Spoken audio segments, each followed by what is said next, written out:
Jagan gear మార్చారా? ఒక రకంగా 2-3 రోజులుగా ప్రజల్లో తిరుగుతున్నారు. ప్రజల మధ్య మొన్న వల్లభనేని వంశీని పరామర్శించడానికి విజయవాడ వచ్చిన, నిన్న గుంటూరు వచ్చిన, ఇవాళ కూడా ఆయన పర్యటనలోనే ఉన్నారు. అంటే ఒక రకంగా జగన్ బయటకు వస్తే జన ప్రపంచం అనేది చాలా స్పష్టంగా కనిపిస్తుంది. ఎవరు పిలవట్లేదు, జగన్ వస్తున్నారనే సమాచారం తెలుసుకుని మాత్రమే వస్తున్నారు. అక్కడ ఆయనకు పర్మిషన్ ఉన్నా పర్మిషన్ లేకపోయినా ఇదంతా తర్వాత సంగతి. కాకపోతే ఆయన మొన్న చెప్పింది ఏదైతే ఉందో 2.2 అనేది లండన్ వెళ్ళొచ్చిన తర్వాత ఆ దిశగానే కీలక అడుగులు వేస్తున్నారా? కంప్లీట్ గా జనంలో ఉంటే అంటే ప్రధానంగా గుంటూరు కృష్ణా జిల్లాల్లో అంటే విజయవాడ గుంటూరు ఈ ప్రాంతంలో అమరావతి రాజధాని ప్రాంతం కాబట్టి ఆల్రెడీ 9 నెలలు అధికారంలోకి వచ్చేసింది కూటమి ప్రభుత్వం. 9 నెలలు దాటుతోంది దగ్గర. ఇక వైసీపీ అనేది పూర్తిగా పక్కకి వెళ్ళిపోతుంది, వైసీపీ ఆదరణ తగ్గిపోతుంది, వైసీపీ నాయకులు కానీ జగన్ గాని ఎవరు ఆదరించరు అనుకుంటున్న టైంలో అంతకు మించిన ఆదరణ కనిపిస్తోందా గత కొద్ది రోజులుగా? ఇలాంటి సందర్భంలో ఆయన కూడా చెప్తున్నారు మళ్ళీ అధికారంలోకి తామే వస్తాము అనేది. ఇప్పుడు ఇది ఒక రకంగా అదే ఆదేశగానే అడుగులు పడబోతున్నాయా? జగన్ ముందున్న సవాళ్ళు ఏంటి, వాటిని ఎలా ఎదుర్కొని ముందుకు వెళ్ళాలి? ఇదే అంశం మీద చర్చించే ప్రయత్నం చేద్దాం. సరే, ఒక రకంగా గేర్ మార్చినట్టే అన్న కనిపిస్తోందా, లేదంటే క్రౌడ్ పుల్లర్ కాబట్టి జగన్ వస్తే ఆటోమేటిక్ గా జనం వస్తారనుకోవాలా? ఆ ఆదరణ ఇంకా తగ్గలేదు వైసీపీకి అన్నట్టుగా నిన్న మొన్న పరిస్థితులు చూస్తే అన్న మనకు అర్థమవుతుందా? జగన్ జనంలో తిరుగుతానని చెప్పి ఆగిన దాన్ని మర్చిపోయినట్టున్నట్టున్నారు. గుర్తు చేయాల్సిన సందర్భం అది. అంతే. వాస్తవంగా ఎప్పుడు అన్నారు? జనవరి నెలాఖరులో అన్నారు. అవును, ఫిబ్రవరి నెలాఖరు వచ్చేసింది. ఏమైపోయింది? ఆయన టూరు జనంలోకి వెళ్లాల్సిన సందర్భాన్ని గుర్తు చేసింది.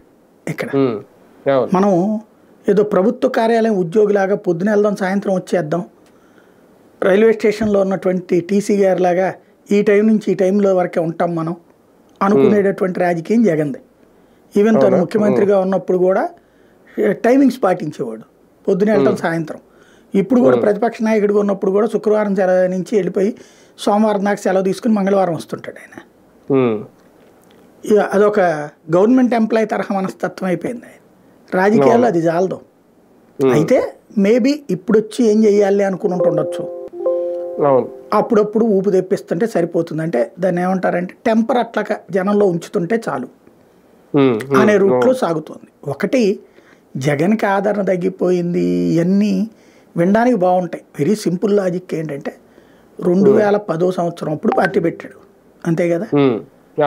పార్టీ పెట్టాక తను కాంగ్రెస్కి రాజీనామా చేసి ఎలక్షన్లో పోటీ చేశాడు. భారతదేశంలో ఆ రికార్డు ఇంతవరకు ఎవరైనా బీట్ చేశారా? అతన్ని మెజార్టీని లేదు కదా. వాళ్ళ అమ్మని పులివెందుల్లో పోటీ చేయించి గెలిపించాడు. భారీ మెజార్టీతో గెలిచింది కదా ఆవిడ కూడా. అంటే కేంద్రంలో కాంగ్రెస్ అధికారంలో ఉంది, రాష్ట్రంలో కాంగ్రెస్ అధికారంలో ఉంది, ప్రతిపక్షాలన్నీ కూడా కాంగ్రెస్కి సపోర్టింగ్ ఉన్నాయి ఆ రోజున. అలాంటి సందర్భంలో గెలిచాడు అతను. ఘన విజయం, మామూలు విజయం కాదు. ఏదో అలాంటప్పుడు నెక్ టు నెక్ రావాలి. కానీ ఘన విజయం జగన్ వల్ల అయింది. వాళ్ళు ఫెయిల్ అయినటువంటి సందర్భం. అంటే అతని ఆదరణ ఎలా ఉంది? ఓకే, అది సొంత జిల్లా సొంత నియోజకవర్గం. 2, ఆ తర్వాత జరిగినటువంటి 18 అసెంబ్లీ నియోజకవర్గాల ఎన్నికల్లో 15 గెలిచాడు అతను. 3 చోట్ల డిపాజిట్ వచ్చింది. ప్రతిపక్ష అంటే సెకండ్ లార్జెస్ట్ అయ్యారు. అది తెలంగాణలో. ఆంధ్రాలో వచ్చేటప్పటికి ఘన విజయాలు అయినాయి. ఇది ఎందుకు జరిగింది? ఇది ఎట్లా సాధ్యమైంది? అది కూడా అదే జగనేగా సాధించినటువంటిది. అప్పుడు తెలుగుదేశానికి డిపాజిట్లు వచ్చినాయా? మరి ఆనాడు డిపాజిట్లు రాని తెలుగుదేశం తర్వాత ఏమైంది? ఏకంగా అధికారంలోకి వచ్చింది. డిపాజిట్లు కూడా రాని పార్టీ ఏకంగా అధికారం వచ్చింది. 2 టర్మ్స్ వరుసగా 10 సంవత్సరాల అధికారానికి దూరమై చివరిలో డిపాజిట్లు కూడా కోల్పోయినటువంటి పార్టీ 2014లో అధికారంలోకి వచ్చింది. అంటే రాజకీయాల్లో ఏది శాశ్వతం కాదు, ఏది అశాశ్వతం కాదు. ఇప్పుడు ఎక్కడ ఎందుకు 2000 సంవత్సరంలో పెట్టాడు తెలంగాణ రాష్ట్ర సమితి అనే ఒక సంస్థని కేసీఆర్. 2004కి పోటీ చేస్తే సగం సీట్లలో గెలిచారు. అది కూడా కాంగ్రెస్తో పొత్తు పెట్టుకుని చేస్తే. 2009లో తెలుగుదేశంతో పొత్తు పెట్టుకు చూసుకున్నా సగమే గెలిచారు. అట్లాంటిది ఏకంగా 2014లో అధికారంలోకి వచ్చారు. 2018లో ఘన విజయం సాధించారు. అదే 2023కి వచ్చేటప్పటికి దారుణంగా దెబ్బతిన్నారు. కాబట్టి ఈ గెలుపోటములు అనేటటువంటిది శాశ్వతం కాదు. దాంట్లో మాట్లాడుకునేటటువంటి ఎవరిష్టం వచ్చినటువంటి కోణంలో వాళ్ళు మాట్లాడడం తప్పించి మరేమీ ఉండదు. కానీ ఒకసారి ఓటమి పాలైన తర్వాత ఆటోమేటిక్ గా ప్రజాదరణ అనేది ఏమన్నా ఒక నాయకుడికి దూరం అవుతుంది సార్. అది జగన్ విషయంలో ఏమన్నా అయిందా? ఆ లెక్కనే చంద్రబాబు గారికి ఏమైనా తగ్గిందే? మొన్న ఒకసారి ఓడారు కదా, మొన్న 2019లోనే, అంతే కదా, మామూలుగా ఓటమే అది. మరి ఏమైనా తగ్గిందా? మళ్ళీ అధికారంలోకి వచ్చారు కదా.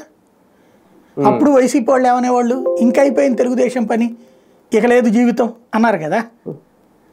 ఈ ఒక పార్టీ సర్వనాశనం అయిపోవడం అనేటటువంటిది టైం పడుతుంది. కరెక్ట్, నాయకుడు లేని పార్టీ దెబ్బతింటుంది. ఎక్కడ ఎందుకు, ఏఐఏడిఎంకే కూడా ఇప్పటికీ బలంగానే ఉంది కదా తమిళనాడులో. నాయకత్వం లేమి వల్ల దెబ్బతింది అక్కడ. అదే డిఎంకే వరుసగా 2 సార్లు ఓడిపోయింది. అసలు తమిళనాడు చరిత్రలో ఒకసారి గెలిచిన వాళ్ళు ఇంకోసారి గెలవకపోవడం అనే కల్చర్ ఉంటుంది. అట్లాంటి సిచ్యుయేషన్లో వరుసగా 2 సార్లు ఏఐఏడిఎంకే గెలిచినటువంటిది ఇప్పుడు మళ్ళీ అదే స్టాలిన్ గెలుచుకొస్తున్నాడు కదా, ఘన విజయం సాధించుకొస్తున్నాడు కదా అక్కడ. అలాగే అసలు భారతీయ జనతా పార్టీ అయితే ఏంటి పరిస్థితి ఒకప్పుడు, అదే భారతీయ జనతా పార్టీ మధ్యప్రదేశ్, రాజస్థాన్, ఛత్తీస్గఢ్ ఓడింది, మళ్ళీ మొన్నటిసారి గెలవలేదా? కాబట్టి ఈ ఆల్టర్నేటివ్ ఇక్కడ ఏంటంటే ఒకటే కాన్సెప్ట్, రాజకీయం అనేది ఎప్పుడు కూడా ఫ్లెక్సిబుల్గా ఉంటుంది, స్థిరంగా నిలబడిపోదు. ఇవాళ ఈ రిజల్ట్ వచ్చింది కాబట్టి ఇదే శాశ్వతం అనుకుంటాం, భ్రమ. అది వాళ్ళకే తెలుసు, మాట్లాడే వాళ్ళకి కూడా. వాళ్ళు ఆ స్థాయి నుంచి వచ్చిన వాళ్ళే. తెలుగుదేశం పార్టీ 40 ఏళ్ళు పార్టీ, 21 ఏళ్ళు అధికారంలో ఉంది, 19 ఏళ్ళు దూరంలో ఉంది. ఇది గుర్తుపెట్టుకోవాల్సినటువంటి అంశం. కానీ నాయకత్వం లోపం ఏమన్నా చాలా స్పష్టంగా కనిపిస్తుందా వైసీపీని చూస్తూ ఉంటే? ఇప్పుడు బేసిక్గా ఒకటి ఫెమిలియర్ ఫేసెస్ పోయినాయి. అదే సమయంలో ఇప్పుడు తెలుగుదేశంలో ఫెమిలియర్ ఫేసెస్ ఎవరు గెలిచారండి? ఎంతమంది గెలిచారు? 20%. 80% కొత్త మొహాలేగా కూటమిలో గెలిచిన వాళ్ళందరూ. ఒక వేవ్, మన ఆంధ్ర రాజకీయం ఏంటంటే వేవ్ పాలిటిక్స్ నడుస్తుంది. 14లో ఊరు పేరు తెలియని వాళ్ళు బోల్డ్ అంతమంది గెలిచారు, 19లో ఊరు పేరు తెలియని వాళ్ళు బోల్డ్ అంతమంది గెలిచారు, 24లో ఊరు పేరు తెలియని వాళ్ళు బోల్డ్ అంతమంది గెలిచారు. ఇక్కడ లీడర్ బేస్డ్గా నడుస్తుంది ఆంధ్ర పాలిటిక్స్. చంద్రబాబు, జగన్, మధ్యలో పవన్, పవన్ కింగ్ మేకరే కానీ కింగ్ కాదు. కింగ్ ఎవరయ్యా అంటే ఎయిదర్ బాబు ఆర్ జగన్. ఇది ఇక్కడ జనంలో ఉన్నటువంటి తీర్పు. అంటే ఆ పరిస్థితి అన్న రేపు మారుతుందేమో చూడాలి. ఆయన ఇండివిజువల్గా ఏం చేయడు కదా, ఆయన చేయననే చెప్తున్నాడు కదా. ఇంకో 15 ఏళ్ల పాటు తెలుగుదేశంతో కలిసి ఉంటానని నాకు ఇంకేంటి అందులో. 15 ఏళ్ళు తెలుగుదేశంతో కలిసి ఉంటాడు, 10 సంవత్సరాలు ముఖ్యమంత్రిగా చంద్రబాబు గారు అన్నాక ఇంకేముంది అక్కడ అందులో. అంటే కింగ్ మేకర్ గా అయితే సక్సెస్ అయిపోయినట్టే కదా. అంతే కదా, ఇక అదే కంటిన్యూ అవుతారు. ఇంకా కింగ్ అవ్వాలి అంతే. 15 ఏళ్ల తర్వాత, 10 ఏళ్ల తర్వాత, 10 ఏళ్ల దాకా సీఎంగా చంద్రబాబు గారు, ఆ తర్వాత కింగ్ అవుతారు ఆయన. ఈలోపు పార్టీలో కొంతమంది ధనవంతులు తయారు చేసుకుంటారు. ఇప్పుడు ఉన్నటువంటి నాయకులు వీళ్ళు ఆ నామినేటెడ్ పోస్టులో ఇంకో పోస్టులతో డబ్బులు సంపాదించుకుంటున్నారు. కొంతమందిని వింటున్నాం, ఏదైతే నాయకులు ఇంత డబ్బులు అంటే మన టికెట్లు ఇవ్వడానికి కూడా డబ్బులు లేవని చెప్పి ఆగిపోయారని చెప్పేసి ఇప్పుడు డబ్బులు సంపాదించుకుంటున్నారట ప్రతి ఒక్కళ్ళు. అట్లా సంపాదించుకుని మరి కొంతమంది డబ్బు ఖర్చు పెట్టగలిగిన నాయకులు తయారైతే అప్పుడు ఈలోపు అధికారంలో ఉన్నారు కాబట్టి మరి కొంతమంది దగ్గరకు వస్తారు. అలాంటి వాళ్ళందరితో బాగా డబ్బున్న వాళ్ళని కొంతమందిని రెడీ చేసుకుని అప్పుడు ప్రిపేర్ అవుతాడు ఆయన. కానీ ఒకటి సార్, మొన్న ఇప్పుడు ఉండవల్లి అరుణ్ కుమార్ గారు ఇదే సందర్భంగా ఒక మాట అన్నారు. అప్పట్లో వైసీపీలో 1 నుంచి 175 వరకు జగనే తప్ప వేరే పేరు వినిపించదు, ఇంకా వేరే పేరు అనేది కనిపించదు అనేది. ఓకే, అది ఎంతవరకు వాస్తవం అనేది. కానీ వైసీపీలో చూసుకుంటే ఫెమిలియర్ పేస్లు లేదంటే నాయకత్వ లోపం వల్ల, నాయకుడు లోపం వల్ల దూరం అవుతున్నారు కొంతమంది కీలక నాయకులు అనేది. అది ఒక మాట ఉంటుంది, గెలిచినప్పుడు ఒక మాట ఉంటుంది. అదే నాయకుడి చేతిలో 151 గెలిచారు, అదే నాయకుడి చేతిలో 11 గెలిచారు, అదే నాయకుడి చేతిలో ప్రతిపక్షంలో ఉన్నారు, అదే నాయకుడి చేతిలో అధికార పక్షంలో ఉన్నారు. నాయకుడి ఆలోచన తీరుని మార్చలేరు ఎవరు కూడా. అది నచ్చినప్పుడు జనం ఓటేస్తారు, నచ్చినప్పుడు జనం ఓటేయరు. జనాల్ని చూసి, నాయకుడిని చూసి ఓటేసేటట్టయితే బీసీలకు అంతమందికి ఇచ్చారు, మరి వాళ్ళు ఎందుకు ఓడిపోయారు? వాళ్ళకి కంటిన్యూగా 5 ఏళ్ళు వాళ్ళే ఉన్నారుగా, కొన్ని మధ్యలో కూడా మార్చలేదుగా, మరి ఎందుకు ఓడిపోయారు వాళ్ళు? ఎస్సీ ఎస్టీలకు ఇచ్చారు భారీ అవకాశాలు, ఏకంగా ఉప ముఖ్యమంత్రి పదవులు ఇచ్చారు, ఎందుకు ఓడిపోయారు? కాపుకి ఇచ్చారు ఉప ముఖ్యమంత్రి, వరుసగా రెండు టర్మ్స్ ఇద్దరికి ఇచ్చారు, మరి ఎందుకు ఓడిపోయారు? అంబటి రాంబాబును ఆళ్ళనాని. అలాగే కమ్మ సామాజిక వర్గానికి సంబంధించినటువంటి కొడాలి నాని కానీ వీళ్ళదంటే పోనీ పక్కన పెడదాం, ఎందుకంటే తెలుగుదేశం కమ్మ సామాజిక వర్గం బలంగా ఉంది కాబట్టి. మరి మిగతా సామాజిక వర్గాల వాళ్ళు ఎందుకు ఓడిపోయారు బేసిక్గా? వాళ్ళ ఇంకోటి పోనీ తెలుగుదేశం వాళ్ళ దృష్టిలో నోటి దోల, లేకపోతే వైసీపీ వాళ్ళ దృష్టిలో స్ట్రాంగ్గా మాట్లాడేటటువంటి వంశీ, రోజా, వీళ్ళందరూ ఎందుకు ఓడిపోయారు బేసిక్గా? కాబట్టి ఒక వేవ్ వచ్చినప్పుడు ఏదైనా వెళ్ళిపోతుంది. అయితే సాధారణంగా ఏంటంటే ఇప్పుడు ఇంకా 4 ఏళ్ళు ఉంది, ప్రిపేర్ చేసుకోవాలి నియోజకవర్గాల్లో. వీళ్ళు కాకపోతే కొత్త వాళ్ళు ఎవరు వస్తారు? ఇప్పుడు ఒకప్పుడు కోటమిరెడ్డికి టికెట్ ఇవ్వద్దని చెప్పి మిగతా వాళ్ళు గొడవ చేశాను, కోటమిరెడ్డి చెప్పాడు కదా, అయినా ఇచ్చాడు నాకు టికెట్ అని. అనిల్ యాదవ్ టికెట్ ఇవ్వద్దని అక్కడ ఉన్న రెడ్లందరూ గొడవ చేసి ఇచ్చాడు కదా ఆయన. కాబట్టి గెలిచారు కదా. అంటే ఒక టైం అంతే, గెలిచేవాడే గెలుస్తాడు అనుకుంటే కనుక పల్లన్ రాజు ఎందుకు ఓడిపోవాలా? హర్షవర్ధన్ ఎందుకు ఓడిపోవాలా? శైలజానాథ్ ఎందుకు ఓడిపోవాలా? రఘువీరారెడ్డి ఎందుకు ఓడిపోవాలా? పవన్ కళ్యాణ్ ఎందుకు ఓడిపోవాలా బేసిక్గా? కాబట్టి ఇవన్నీ ప్రజాభిప్రాయం, ప్రజాభిష్టం వేరుగుంటుంది, అన్వయించుకోవడం ఎవరి లెక్క వాళ్ళది.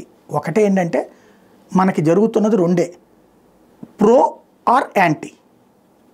ప్రో వేవ్ వచ్చింది, చంద్రబాబు గెలిచారు 14లో. ప్రో వేవ్ జగన్కి వచ్చింది, 19లో గెలిచారు. ఈ దఫా యాంటీ వేవ్ జగన్కి వచ్చింది, గెలిచారు. రేపు ప్రభుత్వ యాంటీ వేవ్ మీద డిపెండ్ అవడమే తప్పించి ప్రో వేవ్ టైం అయిపోయింది. ఫస్ట్ ప్రో వేవ్ తెలుగుదేశానికి వచ్చింది, బాబు గారు అయితే పాలన సెట్ చేస్తారని రాష్ట్రం విడిపోయిన టైంలో ఇచ్చారు, బట్ ఫెయిల్ అయింది. అంటే అప్పుడు ప్రభుత్వ వ్యతిరేక ఓటు అంటారు, నేను అట్లా అనుకోను.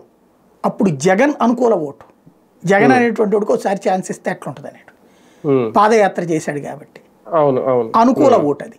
అంతకుముందు చంద్రబాబు అనుకూల ఓటు, 19లో జగన్ అనుకూల ఓటు. ఈ దఫా జగన్ వ్యతిరేక ఓటు, నెక్స్ట్ జరిగేది చంద్రబాబు వ్యతిరేక ఓటు అవుతుంది. అదే దాన్ని సరిచేసే ప్రయత్నం ఈ లోపు చేస్తారు ఆటోమేటిక్గా, ఒక్కోటి ఇచ్చుకోవడం, చివరికి వచ్చేటప్పటికి సంతృప్తి పరిచే ప్రయత్నం చేస్తారు. సక్సెస్ అయ్యారనుకోండి వీళ్ళు గెలుస్తారు, సక్సెస్ కాలేదనుకోండి వాళ్ళు గెలుస్తారు. ఈ దఫా వచ్చేది మాత్రం అనుకూల ఓటు కాదు, వ్యతిరేక ఓటే. కానీ ఉన్న ప్రజాదరణని కంటిన్యూ చేసుకోవాలన్నా, దాన్ని పెంచుకోవాలన్నా ప్రజల్లోనే ఉండాలి అనేది నిన్న మొన్న ఘటనల ద్వారా ఏమన్నా తెలిసిందా జగన్మోహన్ రెడ్డి గారికి? ఇక్కడ నుంచి ప్రజల్లోనే ఉంటారా? ఆయన ఆల్రెడీ అన్నారు కదా 2.0 అనేది, ఆ 2.0కి ఇదే ఒక మెట్ అవుతుందా? ఏం చేస్తాడు ఎప్పటి నుంచి కూర్చుని? నాకు తెలియక అడుగుతాను. రోజు జనంలోనే కూర్చుంటాడు అనుకుందాం, ఏం చేయాలి? ఏదో ఒకటి మాట్లాడాలి. మాట్లాడాక ఇక్కడ 30 దాడి చేస్తారు, ఇటు పక్కన వీళ్ళ కేడరు తిట్టుకోవాలి. దానివల్ల ఉద్రిక్తతలు రెచ్చిపోవడం తప్పించి ఏమైనా ప్రయోజనం ఉంటుందా? పార్టీ సంస్థాగత నిర్మాణం చేసుకోవాలి, అది ఆల్రెడీ ప్లాన్ చేసుకున్నాడు కదా, చేస్తున్నాడు కదా దశల వారీగా. ముందు ఒక్కటే ఏంటంటే జగన్ పర్యటన వల్ల ఒకటి జరిగింది ఏంటంటే, గ్రౌండ్ లెవెల్లో బూత్ కమిటీలు ఇంటికి రమ్మంటే భయపడుతున్నారట కార్యకర్తలు కూడా, కమిటీలు వేస్తామంటే కూడా వెనకాడుతున్నారట. ఇప్పుడు ధైర్యం వస్తుంది. ఇంతకుముందు అధికారంలో ఉన్నప్పుడు నాకెందుకు పోస్ట్ ఇవ్వలేదని కూడా చేశారు, ఇప్పుడు ప్రతిపక్షంలోకి వచ్చి అక్కడ రండిరా పోస్ట్ ఇస్తామంటే వద్దంటున్నారు. ఇప్పుడు అది కొంత ధైర్యం వస్తుంది. ఇప్పుడు మీరు చూడండి, చంద్రబాబు గారు 2019లో ఓడిపోయాక మీకు కనిపించారా? స్టేట్మెంట్లు తప్పించి ఏమైనా కనిపించినాయా? తర్వాత 20 తర్వాత స్థానిక ఎన్నికలు జరిగినాయి, అప్పుడు మాట్లాడారు, అయిపోయింది ఎనఫ్. ఆ తర్వాత ఏది కరోనా టైంలో కనిపించారా 2 ఏళ్ల పాటు? అప్పుడు వైసీపీలో అందుకే కదా విమర్శ చేసేవారు, పక్క రాష్ట్రంలో ఉంటున్నారు, మన రాష్ట్రం సంబంధించిన వ్యక్తిగా చంద్రబాబు అని చెప్పి అనేవారు. అది ఆ తర్వాత కూడా ఎంత జరిగింది అంటే దాదాపుగా 3.5-4 ఏళ్ల తర్వాత జనంలో తిరగడం ప్రారంభించారు చంద్రబాబు. మనం అప్పుడు డిబేట్లు కూడా చేసినప్పుడు నేను అన్న, బాబు గారు తిరగాలి, వాళ్ళ కార్యకర్తలకు ధైర్యాన్ని ఇవ్వాలి అని అనేక సార్లు మాట్లాడుకున్నాం మనం. లేకపోతే ఎట్లాగా కేడర్ని వాళ్ళు ఏం భయపెడుతున్నప్పుడు ఈయన ఉండాలి కదా అనేది. మనం ఎప్పుడు ఎవరికి ఇబ్బంది అవుతున్నప్పుడు అది మాట్లాడుతుంటాం. ఆ రోజు మనం మాట్లాడాం అది. ఇవాళ వచ్చేటప్పటికి అప్పుడు 3.5 ఏళ్ల తర్వాత, ఎందుకంటే ముందు నుంచి ఉంటే రోజు ఇప్పుడు ఫర్ ఎగ్జాంపుల్ వాళ్ళ జగన్ తిరుగుతాడు, వాళ్ళ జగన్ వెనకాల వెళ్ళిన వాళ్ళకి ఓ 10 మంది మీద కేసులు పెట్టారు, దానికి ఒక లిస్ట్ అట్ట పెట్టి ఉంచుతారు ఇంకా అని. ఎవడి మీద కోపం వస్తే ఆ నెల అందులో యాడ్ చేసేస్తుంటారు. వాడు కోర్టుల చుట్టూ తిరగాల, జైలు చుట్టూ తిరగాల, వాడు వ్యాపారాలు మానుకోవాలి, ఉద్యోగాలు మానుకోవాలా. కాబట్టి ఈ జరుగుతుంటాయి, నడుస్తుంటాయి. దీనివల్ల పార్టీలు పెరిగిపోయేది లేదు, తగ్గిపోయేది లేదు. బట్ ఇట్లాగా ప్రజా సమస్యల గురించి స్పందించడం, వెళ్ళడం అవసరం, మాట్లాడటం అవసరం. తద్వారా ప్రభుత్వం వెంటనే స్పందించాల్సి వచ్చింది కదా. జగన్ వస్తున్నాడు అన్నాకే చంద్రబాబు రివ్యూ చేశారు. జగన్ వచ్చాడన్నాకనే బాబు లేఖ రాశారు కేంద్రం. లేఖ రాశారు, అవును. కాబట్టి ఆటోమేటిక్గా స్పందన రావాల్సి వచ్చింది కదా. ఇది బెటరే. కామన్ క్రౌడ్ పుల్లరే అనుకోవాలా సార్ నిన్న వచ్చింది? లేదంటే అనుకున్నంత పాజిటివిటీ ఏమి కూటమి ప్రభుత్వం మీద లేదు, కాస్తంత వ్యతిరేకత ఉంది అని కూడా ఏమన్నా తెలిసి వచ్చింది ఆ జనం చూస్తే? ఇప్పుడు సింపుల్ అండి, తెలుగుదేశం పార్టీకి సంస్థాగత నిర్మాణం ఉంది, రమ్మని పిలిస్తే రావడానికి. అవును. జనసేనకు వచ్చేటప్పటికి సినిమా యాక్టర్ ఉన్నాడు కాబట్టి అదొక చరిష్మా. ఈ రెండు కానటువంటి వాడు ఇక్కడ. కానీ వచ్చారు జనం. అంటే పేదల విషయంలో ఇంకా అతని పట్ల పాజిటివ్నెస్ పెరుగుతోంది. మన తగ్గింది, ఇప్పుడు మళ్ళీ పెరుగుతోంది. దాన్ని తగ్గించే ప్రయత్నం వీళ్ళు చేస్తారు. అది చూడాలి. రైట్, అది చూద్దాం. మొత్తానికి జగన్మోహన్ రెడ్డి గారు వస్తా ఉంటే ఆ ప్రజాదరణ అనేది చాలా స్పష్టంగా కనిపిస్తుంది. 40% ఓటు బ్యాంకు ప్రభావం, లేదంటే ఇంకా ఆయన గతంలో అమలు చేసిన పథకాలు, ఆ నవరత్నాలు, వాటి ప్రభావం కోరుకుంటున్నారు. మరి దాన్ని పెంచుకుంటారా ఆ ప్రజాదరణని? ఇక ప్రజల్లోనే ఉంటానని చెప్తున్నారు. ఉంటే ఎలా ఉంటుంది, ముందు రాజకీయాలు ఎలా ఉండబోతాయి?